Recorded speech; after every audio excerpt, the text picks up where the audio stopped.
അസ്സലാമലൈക്കും guys, this is my വണ്ടി. ഇന്റെ വണ്ടിനെ കുറിച്ച് ഞാൻ പറയുന്നത്. വീട്ടിൽ 3 ബൈക്കൊക്കെ ഉണ്ട്, പക്ഷെ ഞാൻ എവിടേക്ക് പോവാണെങ്കിൽ ഇന്റെ വണ്ടിനെ എടുക്കുള്ളൂ. ഞങ്ങൾ രണ്ടും തിക് ഫ്രണ്ട്സ് ആണ്. ഈ വണ്ടി ഞങ്ങളെ വീട്ടിലെത്തിയിട്ട് 11 കൊല്ലം. എന്നിട്ട് ഈ വണ്ടിക്ക് ഒരു കുഴപ്പമില്ല. അങ്ങനെയാണ് ഞങ്ങൾ എല്ലാവരും നോക്കിക്കണേ. ഓളൊക്കെ രാവിലെ നീച്ച എല്ലാ വണ്ടികളുണ്ടോ നോക്കാൻ വേണ്ടി. ഈ വണ്ടി കൊണ്ട് പിന്നെ മുങ്ങിലടക്കൂല. ഓണാക്കി ഈ സാധനത്തിന് എന്തൊരു ഒച്ചയാണ്. ഇന്ത്യ ഫേവറേറ്റ് ബൈക്ക് ആണ്. പാവത്തിന് ചുണ്ടെന്നുള്ള പൊള്ളിക്കും. ഈ വണ്ടി ഇപ്പോഴും നമ്മോട് 1 ലക്ഷത്തിന് ചോദിച്ചാൽ കൊടുക്കൂല. എത്ര പറഞ്ഞാലും കൊടുക്കണില്ല. അതുകൊണ്ട് കൊടുത്തു വന്നാൽ വീട്ടിൽ കയറൂല. ഞാനൊന്ന് വലുതായിട്ട് വേണമെങ്കിൽ ആ വണ്ടി ഒന്ന് നോട്ടാം. വണ്ടിക്ക് എന്ത് പണിയുണ്ടെങ്കിൽ ഞങ്ങൾ ഒപ്പത്തിന് റെഡിയാക്കാൻ. പക്ഷേ ഈ സാധനം മാത്രം കിട്ടാല്ല. പിന്നെ ബുള്ളറ്റ് ഒക്കെ ഉണ്ട് നമ്മുടെ വീട്ടിൽ. ഞാൻ യൂസ് ആക്കൽ കുറവാണ്. ഇതിന്റെ മെയിൻ ഹൈലൈറ്റ് എന്താ അറിയാം? ഇതിന്റെ ഹെൽമെറ്റ് തന്നെയാണ്. മനുവിന്റെ സെലക്ഷൻ ആണ്. പോണോൽ കണ്ണാപ്പി എന്നൊക്കെ പറയേണ്ടോലോട് പറയട്ടെ. നമ്മളതൊന്നും കേൾക്കേണ്ട ആവശ്യം. ഇപ്പൊ ചെറിയ ഫിനാൻഷ്യൽ പ്രോബ്ലം ആയതുകൊണ്ട് അതിന് നമ്മളെ സ്കൂട്ടിയെ ബെസ്റ്റ്. 11 കൊല്ലമായിട്ട് ഞാൻ ഈ വണ്ടി ഓടും. ഇന്നേ വരെ എനിക്കൊരു മടുപ്പ് തോന്നാത്ത വണ്ടി ഡൂക്കാണ്. ഇതിന്റെ ഒരു സൗണ്ട് ഉണ്ട് സാറേ.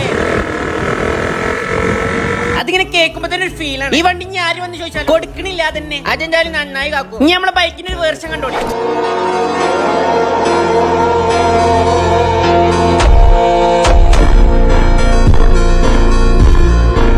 നിങ്ങളെ ഫേവറേറ്റ് വണ്ടി ഏതാ? കമന്റ് ഇടി. അപ്പൊ നിങ്ങൾ ഫോളോ ചെയ്ത് നമുക്ക് അടുത്ത വീഡിയോയിൽ കാണാം. അപ്പൊ എല്ലാവർക്കും അസ്സലാമു അലൈക്കും, ബൈ ബൈ.